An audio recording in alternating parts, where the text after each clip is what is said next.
ए भौजी भौजी रे हाँ एगो बात पूछी पूछा ना हो देवर बड़ा खुश मिजाज लगत रहा का बात बा खिसेबे ना नु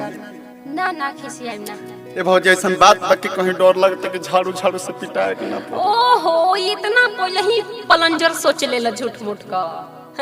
तो पूछी अरे पूछा हो का बात बा पूछी नु एकदम दिल खोल के तला सुना सुना दो तोरा हलियन हरिया आंगन भीतरिया तो तू कोई बजे दिया बुतैलू मड़ैया में काका तू बताओ बताओ ये देवर जी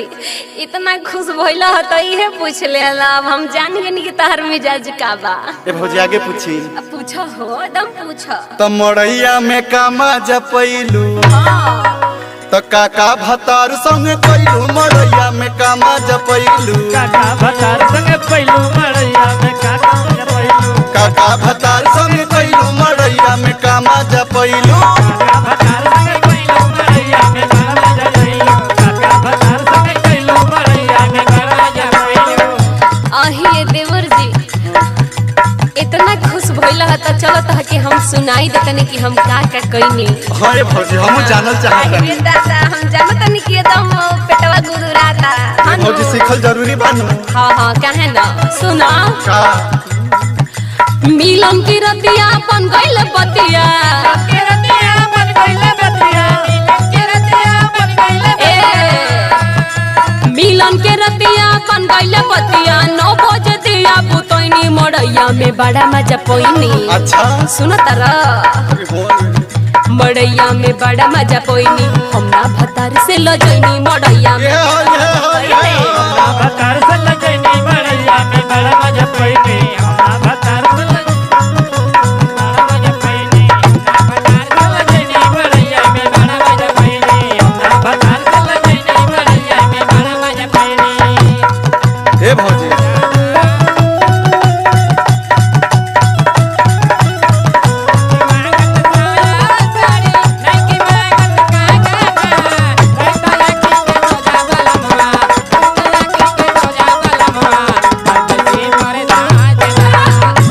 देखा तारा ना ई का कहत रन बेंजले भैया भतार संग जैलू मड़ैया में बड़ा मजा पैलू भतार संग जैलू मड़ैया में बड़ा मजा पैलू कहो अब तू ई बात कहाँ से तोहर दिमाग में आ गेल कि चली भौजाई से ई पूछी आए ए भौजी का हो ए गौरी बात पूछी पूछी बड़ा कइले रहला आई तहर संगवा मनोज भैया रहे ना जो नलिया बजावे ना हां हां और के कुछ ना सिखावे ना केहू बहुत देख जरन हो अच्छा आज दादा पूछबू त मुंह ने घुमा ली अच्छा है सुशील हो खसबंजू वाला अच्छा है सुनील पैड वाला अच्छा है नगेंद्रा अरे बड़ा जानकार हुआ हमनी के रोहित भैया हुआ ना कुछ बतैले हुआ केहू कुछ ना बतावेला ए भाभी नगेंद्र भैया से पूछला ए भौजी हाँ बोला ना आगे पूछी पूछो हो काका खियैलू काका पियैलू खियैलू काका पियैलू काका खियैलू काका पियैलू अरे काका खियैलू काका पियैलू तो कैसे पिया के पटैलू मड़ैया में कामा जपैलू मड़ैया में कामा जपैलू काका भतार संग कैलू मड़ैया में कामा जपैलू अरे काका भतार संग कैलू मड़ैया में कामा जपैलू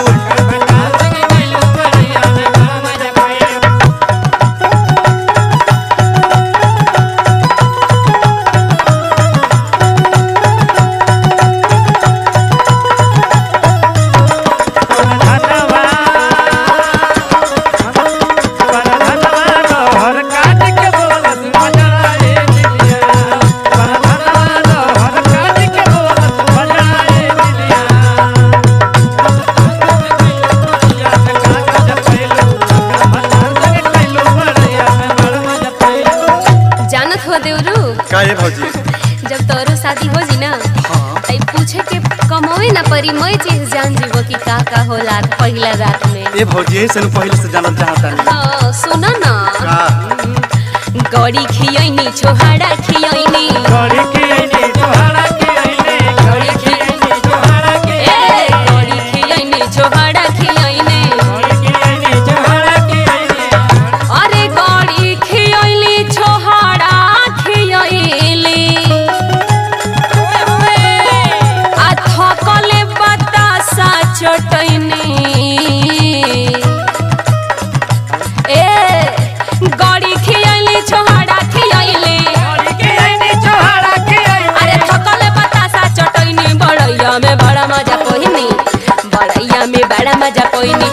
ओपी राज से लजैनी मड़ैया में अरे बड़ा मजा हो बस बस ये बात अरे काका भतार संग कैलू मड़ैया में का मजा पैलू यार से लजैनी मड़ैया में बड़ा मजा पैनी अरे काका भतार संग कैलू मड़ैया में का मजा ए होता फतार से लजैनी मड़ैया में बड़ा मजा पैनी अरे कैसे पिया के पटैलू मड़ैया में का मजा पैलू होता ओपी राज से लजैनी मड़ैया में बड़ा मजा पैनी ए भौजी हे बात बना बुझ गई